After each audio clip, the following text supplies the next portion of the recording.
Every club, every day. The Global Sports Podcast Network. Hello. Welcome, Stuart, to episode 74 of the Daily Premier League Podcast in English. How are you, Stuart? How's your Monday night going? Yeah, no, thank you. Thank you, Eshan, for having me. Very excited to be here, making my debut on the Daily English EPL podcast. Yeah, looking forward to chatting to you about all things Forest and a bit of FA Cup as well. Yeah, of course. Let's just jump straight into it. Exeter Forest. Is this simply a run-of-the-mill victory, or do we see Exeter actually providing any opposition of substance?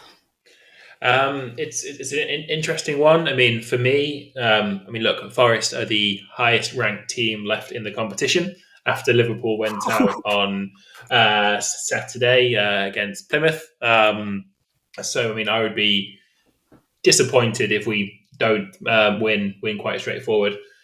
Some Forest fans are saying, are saying concentrate on the league. We've got a Champions League spot, but for me, it's part of being a Champions League team or a Champions League contender is that you can't be losing against League One, against third tier opposition. Yes, we'll make 9-10 changes from our last league game, that now famous 7-0 victory over Brighton. But I mean, we have to, in my eyes, it becomes an important game because we have to show we mean business, and we have to show we've got that strength and depth to easily swat aside a third tier team. Yeah, I mean I think that's been one of the most interesting things for me from an outside perspective of Forest is how much strength and depth you've had. I know you've had those two massive summer windows from previous years where you spent a lot of money, and yet it's still surprising that a game like this you're going to be able to facilitate in making changes. So I assumed the same. I think it's very run in the mill. Exeter not doing crazy well in League One. They're far down the table. So Not one since Boxing Day. I heard oh, today. So 26th okay. of December. That's probably I think about 10 or so matches ago. So yeah, Yeah. I know it's always you can never be too confident. Beware the out of form League One team. But yeah, you're right. I think Forest have too much for Exeter. I mean, you mentioned our crazy summer windows of our first two summers back in the Premier League, but this most recent summer we were really measured and really mature.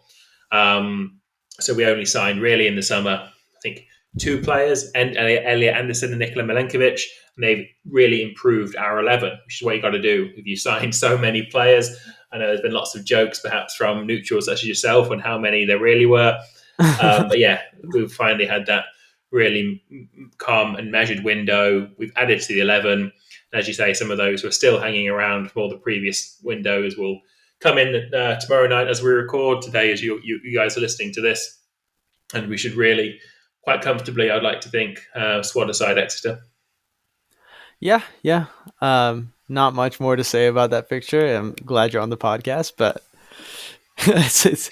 it'd be a much bigger shock to me than Plymouth beating Liverpool is Exeter beating Nottingham Forest the way the Forest are going. So I mean, yeah, in terms of places in the pyramid, as they say, yeah, I mean, we're if the there's biggest two league gap instead of just one league gap. Plymouth had already beaten a Premier League opposition in Brentford already this season. So yeah, I think. I mean, yeah, you're right. It's interesting that you're not interested, almost to say it one way, that you as as a neutral, as a Manchester United fan, yeah. don't see it as being anything exciting. If you see Forest hoping to get through them so quickly. So I'll take that as a compliment. I'll take that as a compliment. Yeah, no, it's Forest have been one of those teams this season, and we'll talk much more about Forest in this podcast, but I'm sure you're aware of that.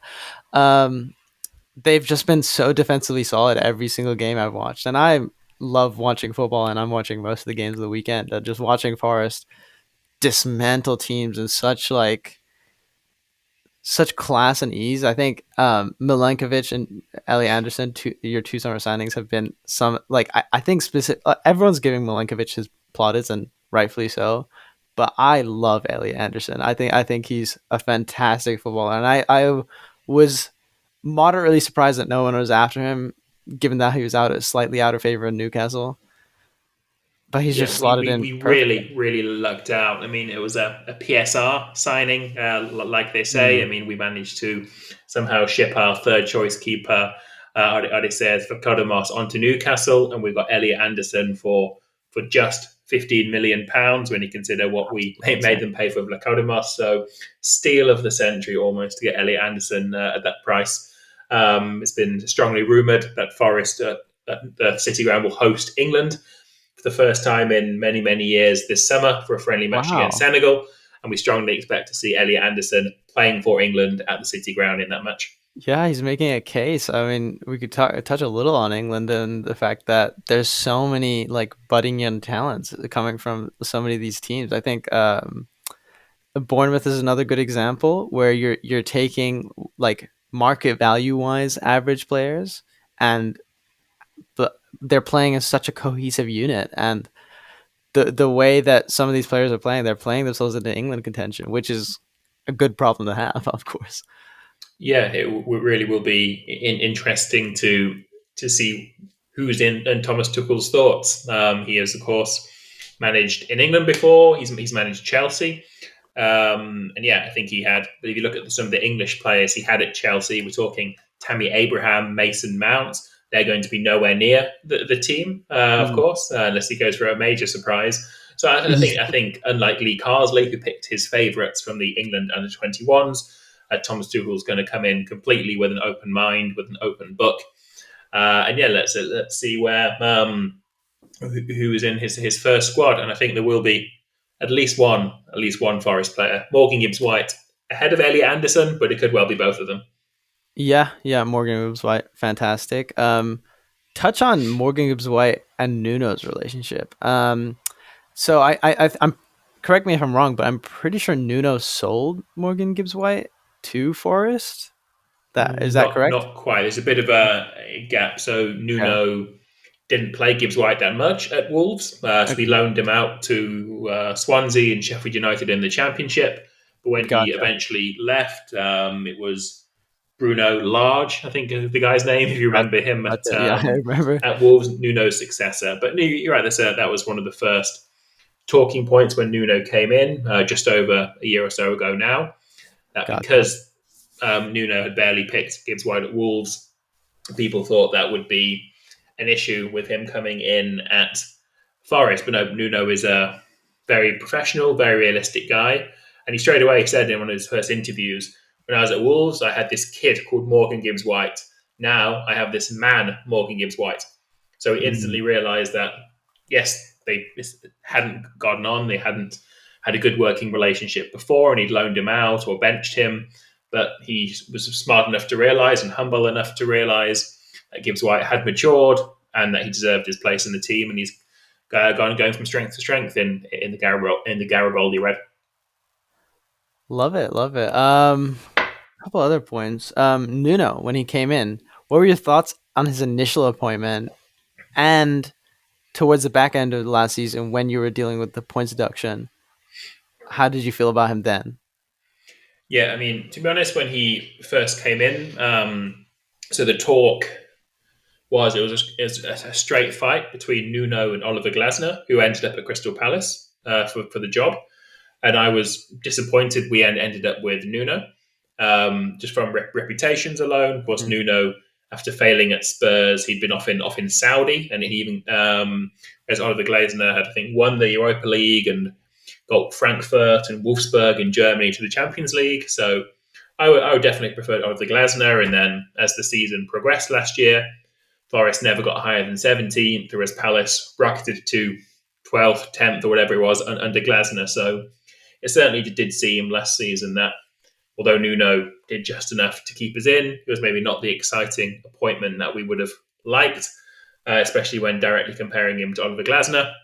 But as we said before, this summer, he had his pre-season. He had a really good team bonding camp in Spain, taught the players his methods. They bought into it. And crucially, there's just those two extra additions to strengthen the team.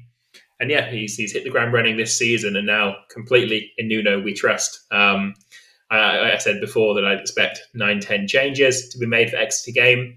If for some reason he plays with the full strength team, then sure. he's got his reasons for doing that. Maybe he's worried that they've had too long without a game now. They spent the last week in Dubai. So now I can trust Nuno completely. But yeah, it's a good question. When he first came in, I was disappointed. I wouldn't have chosen Nuno as my dream Forest manager 1 year ago.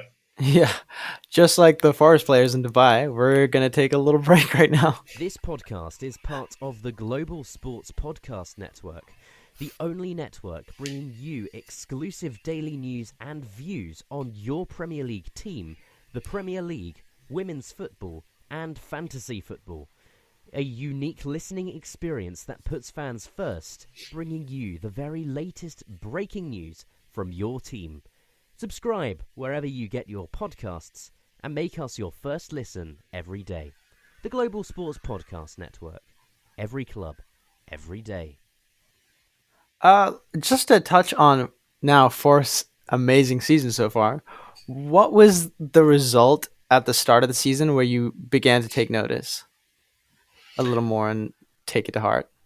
Yeah, it's a good question.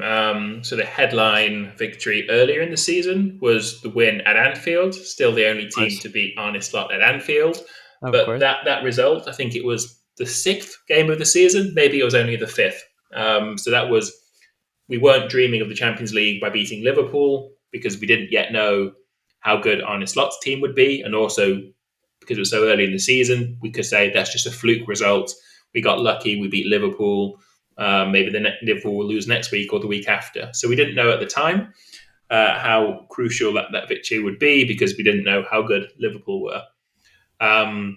So for me, I think the moment when we thought actually we could do something here, it was the Aston Villa win in early December.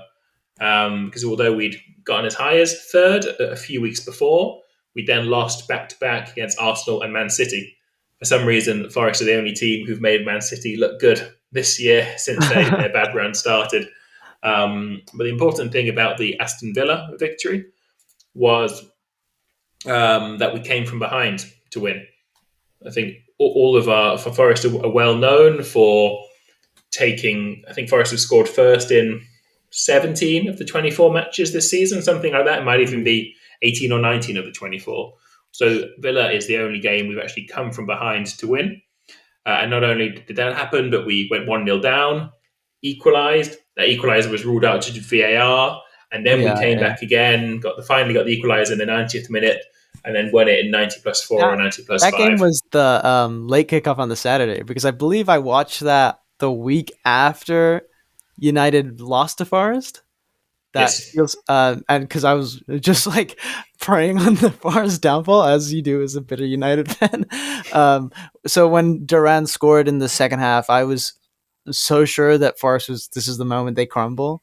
Like I've also given that Aston Villa's credentials to hold leads. They've been typically fantastic about that. Unai Emery coaches the sides very well.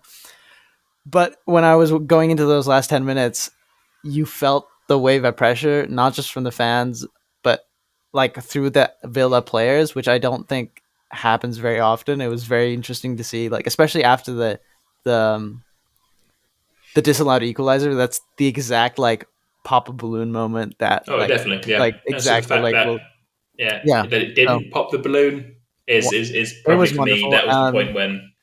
I believe Anthony Elanga also started that game. Just to touch on him, him in a United shirt was fantastic, but there always seemed to be like a lack of efficacy from his runs. Like he'd make a great run, but like not deliver the final ball. Has he been very, very consistent in a Forest shirt, or has it been more up and down, including his form from last season?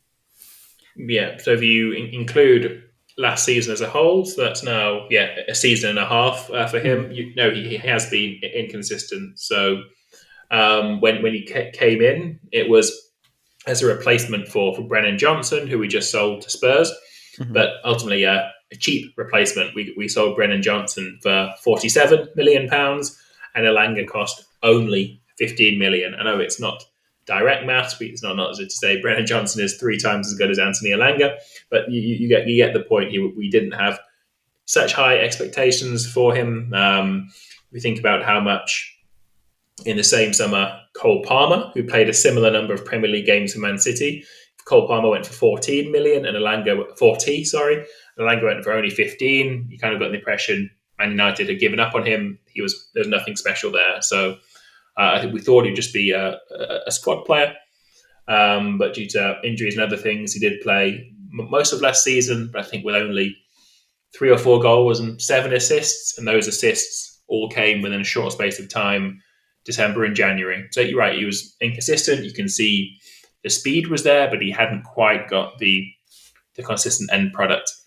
And the same this season. I mentioned that Liverpool victory at the start of the season. There was Callum Hudson-Odoi with the goal there. It was Hudson-Odoi who'd finished last season in form. So of those two wingers, Elanga and Hudson-Odoi, the thought was that Hudson-Odoi was the future star and Elanga would just be a mid-table player. And that actually led to Elanga being out the team for 3 or 4 games in October, November. But since he's came back, so many goal involvements, I think 3 goals in a row, including in the Aston Villa game, a hat-trick of assists in the 7-0 win against Brighton last time out. So, yeah, I mean, maybe he is still a streaky player. Maybe this current run it's a very long streak, but won't continue to be right. It's the longest streak so far, so hopefully it is now saying a bit of consistency from Anthony Elanga. Well, yeah, I mean, I think after the Villa game, I think there was you said he was out of the team, and the Villa game was like the turning point, and he made like comments after the game saying he knows he can do better, and he's been showing it. So here's to hoping. Who else on the Forest team has been particularly interesting? From an outside perspective, obviously Aina is like begging for a big move, I think. I mean, what I think about Aina is I think he'll, unfortunately for us, I think he'll go back to Chelsea.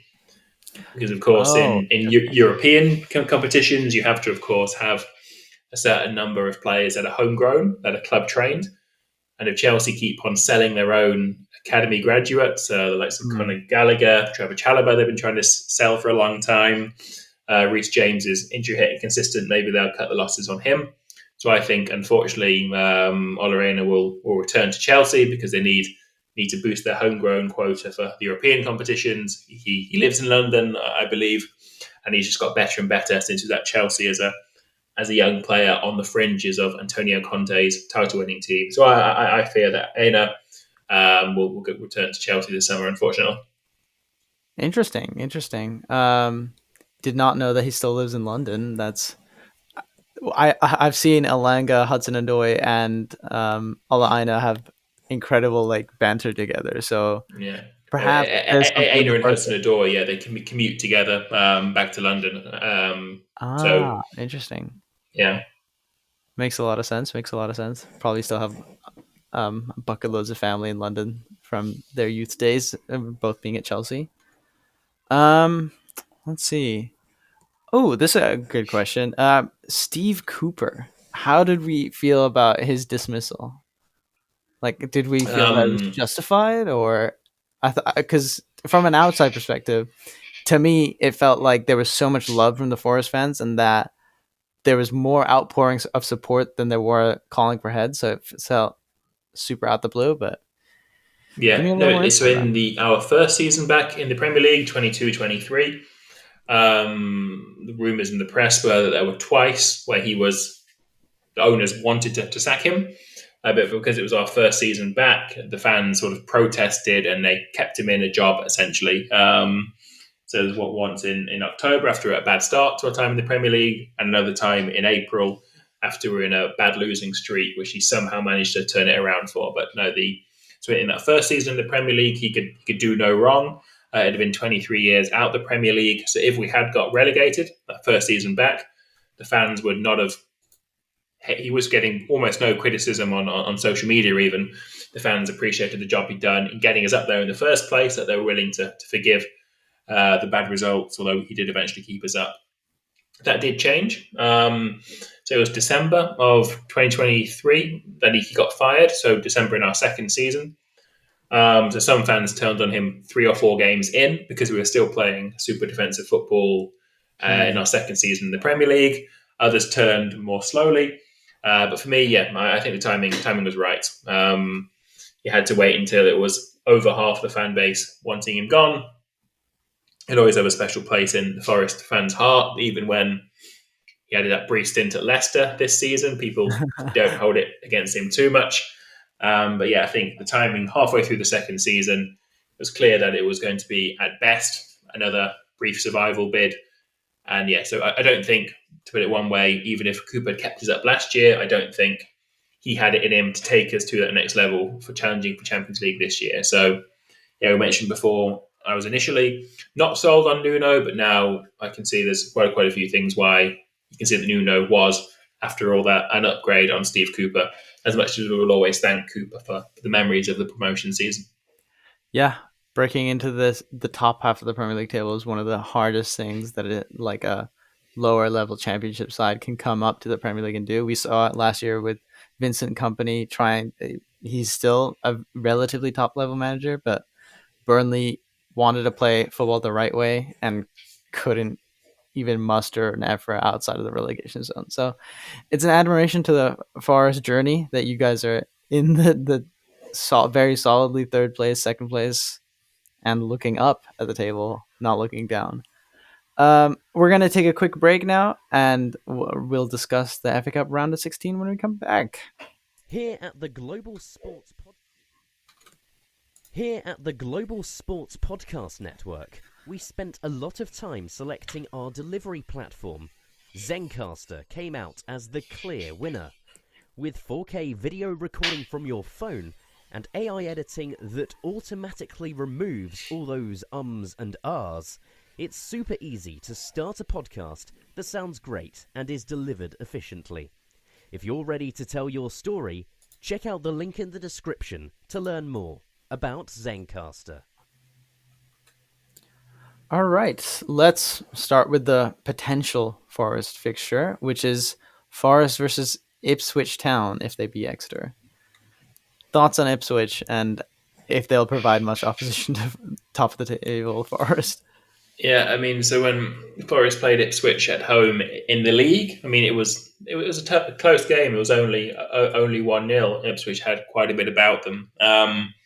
So I think we should. I mean, as we said at the start of this episode, we should beat Exeter comfortably. We should beat Ipswich at home comfortably. But I mean, you never know. It's the magic is up. It's a couple of weeks' time, so I think it'll depend on if we've got any injuries or not. I mean, we didn't sign anybody in January at all.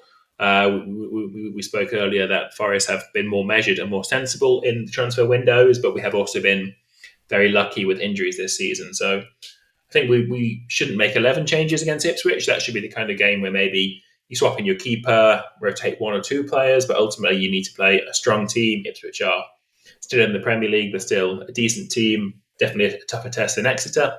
I'd expect to see Forest get through it into the quarterfinals, but it is a tricky time against Ipswich. Yeah, couple of juicy fixtures in the next round. Newcastle versus Brighton. I think two really high pressing teams. Should be an enthralling encounter. What are your thoughts on that, Stuart? Yeah, I mean, Newcastle and Brighton are two teams who would have a good hope of winning the FA Cup. And because Brighton, they, in thanks to no small part to Forest last weekend, are maybe not going to challenge for the top 4 or top 5 in the Premier League, but they're nowhere near the relegation battle either. So I think for Brighton, they should be looking to progress and to even go on to win the cup. I think they made the semi-final under De Zerbi a couple of years ago. So that could be the thing to cement Brighton as a really established force in the Premier League. I mean, Newcastle as well. I know they're in the Carabao Cup final, but they aren't in Europe. So they still have, it's not as if they're playing two games, 3 games every week. So Newcastle and Brighton should both be looking to win the FA Cup this season. So it's very interesting, as you say, that they'll be coming up against each other in the next round. Yeah. So Crystal Palace are about to beat Doncaster and should play Millwall in the next round. Aston Villa are going to play Cardiff at home. Preston North End are playing Burnley. So I believe Preston are still in the championship. I think Preston are mid-table in the championship. They're always seem to finish around 12th in the championship. I think that's our only all-championship tie. We have Bournemouth versus Wolves.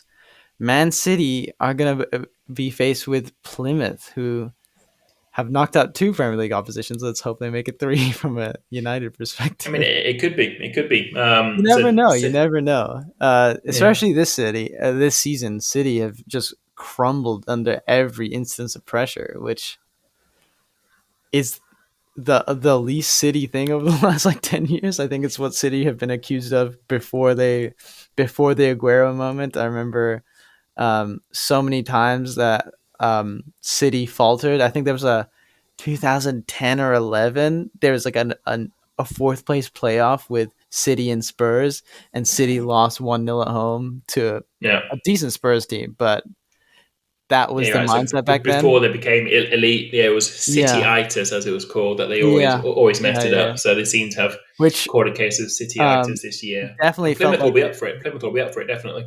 Yeah, it definitely felt like the case of City's mentality. So it's been interesting to see City shift back to that sort of mentality after being so elite for so long. So hopefully, Plymouth could do something.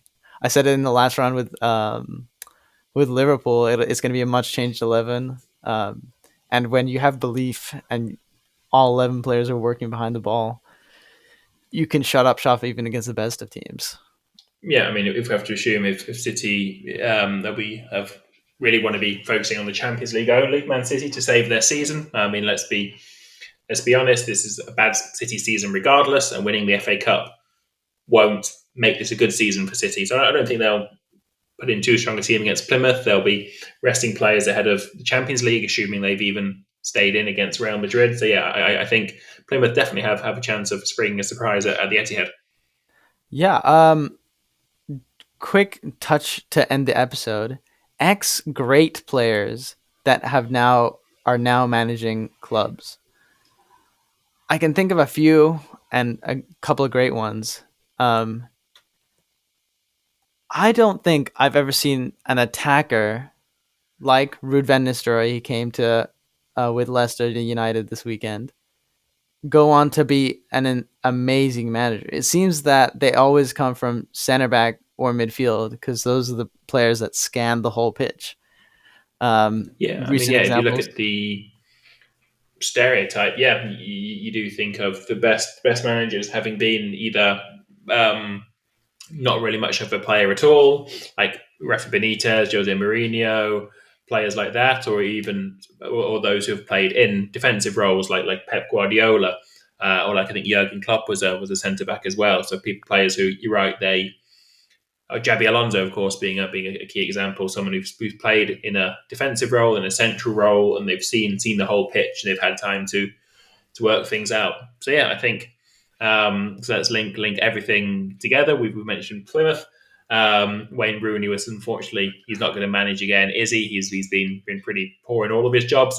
But one attacker, legendary striker who became a legendary manager, the one and only Brian Clough. I think he still holds the record for fastest to 200 career goals, something like that. Retired early with a knee injury, and of course went on to take Nottingham Forest to win 2 European Cups back-to-back, 1979, 1980. So thank you for having me on, Eshan. It's been 29 minutes. I finally got the chance to mention Brian Clough and Forest being 2-time European champions. Well, I'd be remiss if I didn't mention that Nuno was also in Jose Mourinho's 2004 winning Champions League squad as goalkeeper. Yeah, right? which is crazy. He was the substitute key goalkeeper, I think. Again, as you said, he was not in the action. He was not scoring the goals, but from his role as a sub-keeper, he was able to watch everything unfold ahead of him. The only example of an attacker that I can think of is Johan Cruyff, the elite manager, and Cruyffism spread through football. So perhaps the most influential manager of all time was an attacker. That's right. Yeah. So the average is maybe a defender, but with the few outliers of attackers, maybe able to get the way through. Very few and far between. It's been lovely having you on, Stuart. We're just about to hit the 30-minute mark, so I think it's a good time to end it. Thank you for having me. Yeah, no worries. It was wonderful to talk about Forest. I loved to hear your perspective, and hopefully we get to chat about it again. All right. Yeah, anytime. Adios. Thanks, Eshan. Every club, every day. The Global Sports Podcast Network.